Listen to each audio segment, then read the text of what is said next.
Good afternoon. This is Darlene back on again. We're at age 22 to 41. That's one span.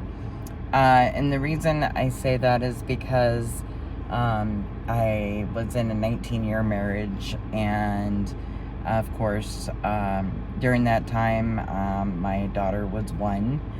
And then 4 years or 3 years later, in that relationship, I also had a son.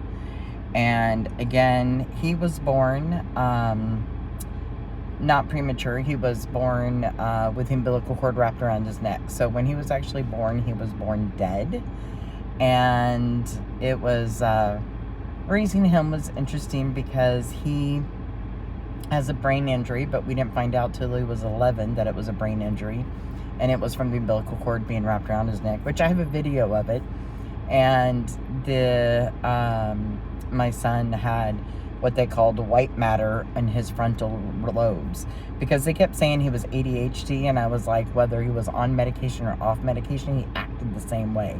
There had to have been something else wrong with him. So when they did an MRI, they finally figured out that it was his frontal lobes that were what they called white matter, and that he had had a stroke when he was born, which of course he was pure black. I mean, he was dead when he was born, and but they got him back. His APAR score was only a 3, so they only gave him a 30% chance of survival.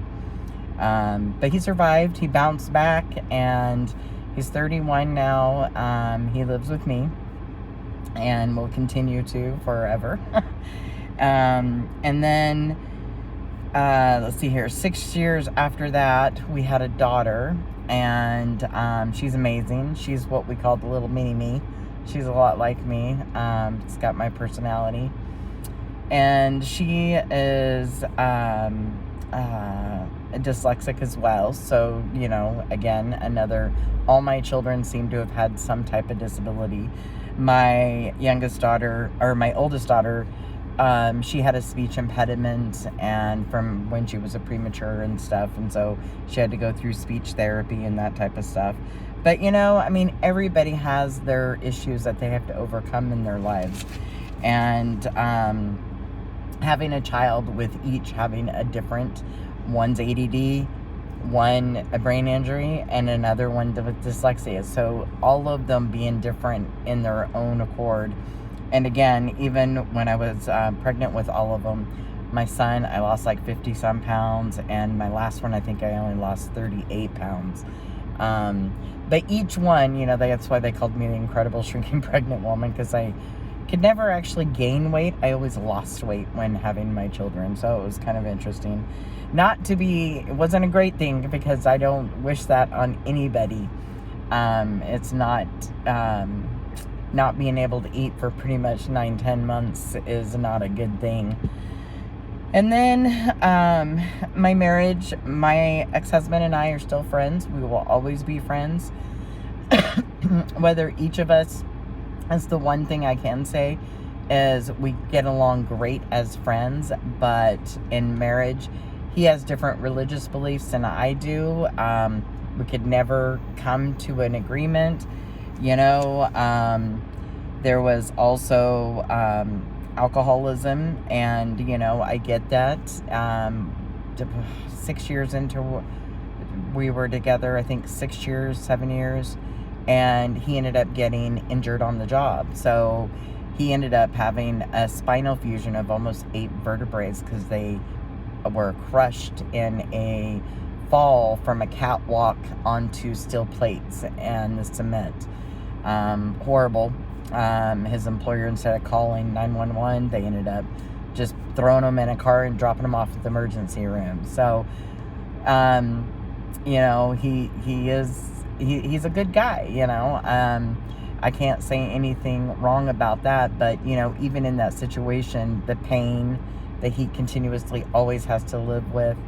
And, you know, you always think, at the time I thought, okay, well, he drank a lot, but he would grow out of it at, you know, they always say men grow out of it at 28, 30 and aren't as frequent. But, you know, with his injury, I get it, you know. And so he had his own things that he had to deal with. And this is just like I did. I had my own things that I had to deal with. and in our life. But we both, agreed upon one thing, and that was on raising the kids, is to make sure that we had a good talking relationship so that our kids wouldn't have to fear, okay, I'm going to see. And he, without a doubt, every other weekend was there to pick up the kids, took the time that, in the parenting plan for the summers. We worked really well hand in hand with that. There was also, in that time period, I can say, that work ethics, my work ethic.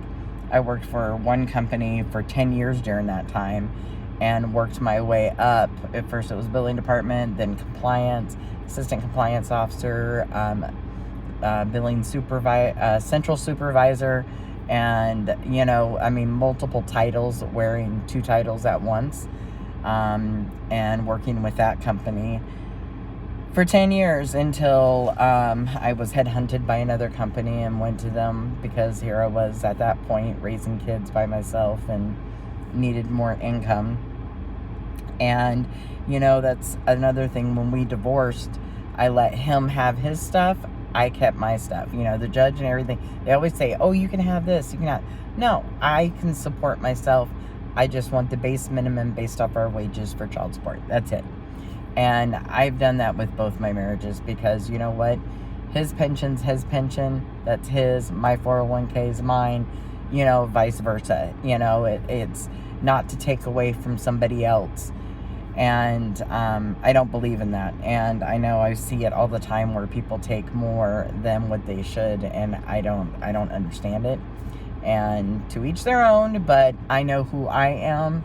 And I can support myself. I don't need somebody to do that for me. It's one thing I've noticed in life is I would much rather have somebody in my life for the right reasons to be in a relationship and not do it for financial reasons. There's no reason, if you ask me, in regards to that. Everybody has, a majority, have, hands to work with and or feet that they can get and do. There are those, of course, because I worked in the DME industry for 32 years, and there's, I worked with quadriplegic, paraplegic. I worked with anybody that was in any type of wheelchairs, and people that were oxygen, COPD. I worked with it all, and I get it. I understand. And that's what I loved about life, is that if you can help somebody, then, make their life a little bit easier, then you should. And so that's kind of a little bit about that during that time period of the 19 years, because the majority of it was when I was working in DME and healthcare. And I love my jobs. I've always loved any job that I've worked at. You always have different people that you get to meet and different personalities and how they merge. I've been management for I don't know how long time. But it's fun, so that to be said, and then the kids. So the only thing I can say during that time period is, other than all of us having our own issues to overcome, I've already told you a lot about the different things that I had to overcome, but did not overcome a lot of that until the last 8 years when I started my spiritual journey. And so during this marriage, I was very short. I was very, more reactive, not responsive. So I had my own faults as well. Everybody does. If we were perfect, we wouldn't be here. And, there were time periods, though, in our life. One that sticks out during that marriage, and it wasn't about the marriage. It was regarding my children. One of my children was kidnapped. Granted, initially they were going to stay with people for a period of time, and then the child was supposed to be returned. But during that time, the child wasn't returned. And so I had to bring police. And then the child was taken across state lines, and then federal got in, and then CPS got involved, and they accused my caretakers at the time, which were my best friends, who were a gay couple, And they were accused of sexually assaulting my 4-year-old, 5-year-old. And I was like, what? So immediately when all this was happening, I had to go to the police station, the CPS. I had to get a restraining order. Even though they were my best friends, I still had to get a restraining order on top of that and remove them from my home. I had to take my kids to as soon as, I had that all done. I had all this done within 72 hours. And the judge was even like flabbergasted that I got everything done so quickly. And had my children checked out at Harborview Assault Center, I think is where it was. And there was no indication whatsoever. So my child had to go through therapy and what have you. And if you've ever had to go through one of those, that's a horrific just to go through in itself. And having to go through that, as a parent, and having to deal with all these different places, the police, the everyone, all the different departments. I can see how stressful and it can be on a parent, much less the child. But going through all that therapy, at the end of it, the doctor said there is nothing that came out in this child's play, because it would at least come out during their play or activity if something had ever happened. So it became to that whoever had taught my child to talk to them was all a lie. And they asked me, they're like, is there a reason or somebody that that would want to do this? And I said, yeah, I said it was probably because they thought they could take my kid away from me and they could raise it. And I said, which I'm not going to let that happen, because I love my children. I love my children probably at that time more than myself, because I put all my attention, other than my work, I worked for my kids, basically, because I wanted to make sure they had the best and didn't go without. And so, that's one of the biggest stressors, that I've been through when I was in that marriage. And, my husband at the time was supportive, but he was also going through his own things. So I was doing a lot of the legwork. And that's one thing I always said. If I'm in a relationship and I'm having to do the finances, I'm having to take care of the kids, I'm having to take time off work to go to the doctor's appointment, I'm doing the cooking, I'm doing the cleaning, I'm taking care of this, what's the reason to have a spouse? There isn't, And, of course, other people say, oh, well, you have that intimacy. Well, that's not everything there is in the world. It doesn't make up for everything else. And so, it's real hard. I know I wanted to have a relationship like my grandparents that were married like close to 60 years or over 60 years. And it just wasn't feasible. And I would much rather have someone that is more like me, that's open to different religions, that's more spiritual. I've always been that way. Since I was a young kid. Like I said, I'm more in the Taoism, and more that balanced. You work with the earth, you work, it's just, there's something about it, and the yin yang, the light, the dark, the shadow aspects of yourself, the light aspects, you have to look and balance it all. There's nobody that gets out that says, oh, I have no shadow. Well, if you have no shadow, then you're avoiding it. Because everybody has one.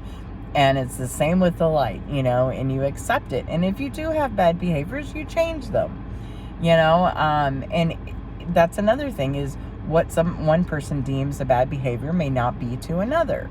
And great, then be honest about it. That's one of my biggest things. And be honest about what those are when you get into a relationship with somebody. It's very imperative. Because you know what? There could be somebody out there just like you.